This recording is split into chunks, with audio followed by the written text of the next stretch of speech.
Hey everyone, it's Preston from KMA CineChat. This is a new channel where we'll talk movies, TV shows, and the various news and reviews, stuff I'm looking forward to, etc. This is my second channel. My primary channel is a sports channel called KMA Sports. You may know me from there, or if you don't and you want to watch sports content, make sure to go check out the KMA Sports channel.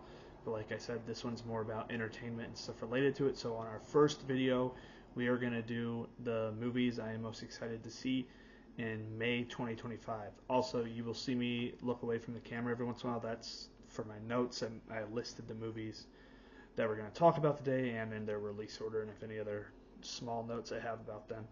So the first movie we're going to talk about is Thunderbolts, which comes out on May 2nd. This video will probably be uploaded one day. Hopefully I'll get this up Thursday, May 1st, but it could come out Friday, May 2nd as well. So either way, when you're watching this, it'll be out in some theaters. So, yep, this is the MCU, of course. This is always something that's interesting to me. This is it's a darker vibe, anti-hero vibe, kind of their version of the Suicide Squad, if you want to say. Hopefully better than the 2016 version. I've heard, I think people like this movie. I've avoided spoilers for obvious reasons, so this is more just kind of my feelings and why it's one of the movies I'm excited for. If I'm gonna be honest, the MCU I haven't been on the MCU side for much post Spider-Man Far From Home, the third one, whatever it is. And so I'm hoping this has my interest though, just because of it is different for MCU standards. Sorry with the lighting issues. I'll fix that as we go on, hopefully. But yeah, so it intrigues me. It does still feel pretty formulaic Marvel in terms of trying to balance humor with action and all that, but I haven't given up fully on the Marvel Cinematic Universe, and from what I've heard, this hasn't been panned horrifically, so I am still excited to see it, and that's the first one in May worth talking about, and that's May 2nd, but it's very early into the year. The next film I will talk about, I believe, comes out on May 9th. This was all from one website, so if the dates are wrong, I do apologize, but they should all be coming out in May regardless. And that is Shadow Force. So this is a under-the-radar kind of movie. This is Kerry Washington, Omar Sy, and I believe Mark Strong. This one's not it's not the next Shawshank or anything like that in terms of quality. It looks kind of like your run-of-the-mill action spy movie, but there's a family element, so it's kind of like a rogue agent family angle, which we've seen a few times. Netflix did one with Cameron Diaz and Jamie Foxx, I believe. I've yet to see that one. And then was it Apple did one with Mark Wahlberg and maybe Rose Byrne? I don't remember who was on that, but it's another act where family kids get dragged into it, stuff like that. There seems to be more comedic elements to this film as well, with action still being there. Mark Strong, he's always fun.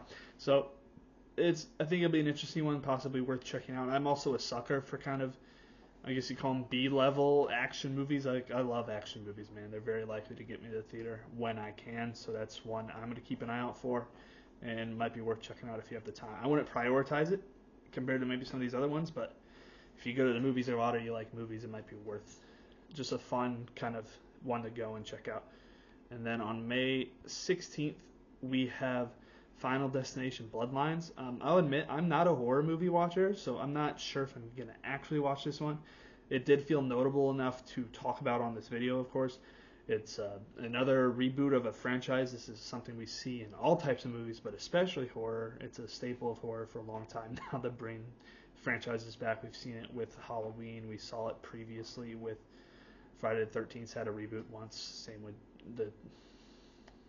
you know what I mean. There's been a lot of things like that. So this one will be interesting. These ones are more fun than pure horror, I guess is what you'd say. It's you watch it for the creative depths, and it's a little comedic, not super, but it's not like pee your pants, have nightmares for a week kind of deal. So it's a bit more approachable for like an entry level horror fan, I guess is what I'd say. It does seem fun, so that's one I'd keep an eye on. And if I did ever go to see horror movies, it'd probably be more like that.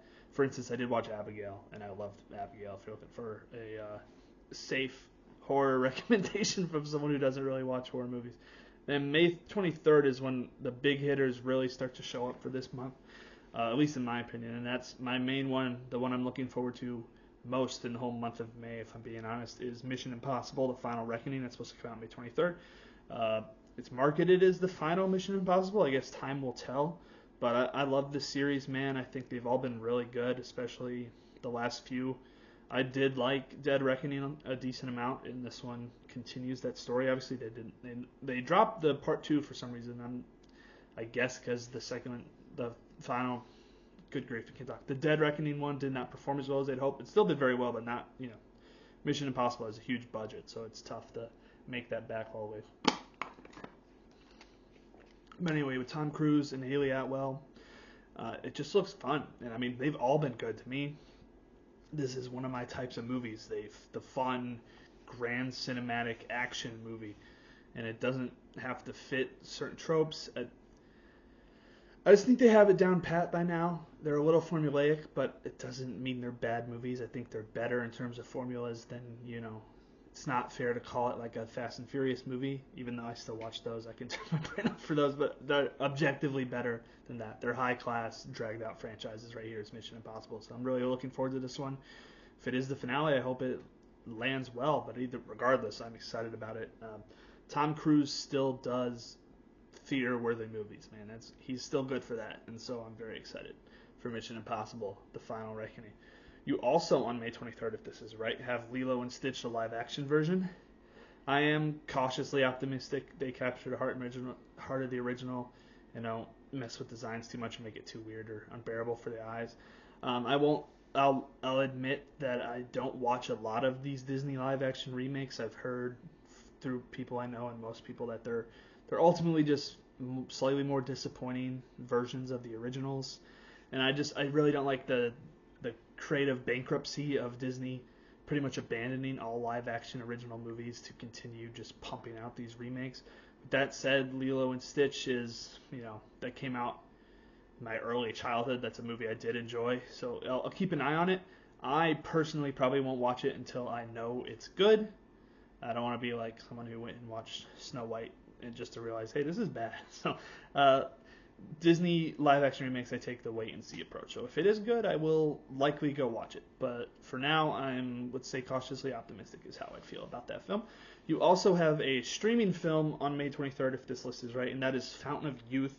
This is an adventure, mystery, Indiana Jones-like, I guess that's how you label them all nowadays, but Indiana Jones-like movie with John Krasinski from Office fame. Obviously, he's done a lot more stuff now, like Quiet Place, etc. Natalie Portman, and I believe Isaac Gonzalez is in this as well.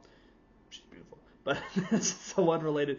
But it seems interesting. I'm a sucker sometimes for those old school kind of movies. If it has a feel like the Brendan Fraser Mummy movies or anything similar to that, I'm pretty sure I will enjoy it.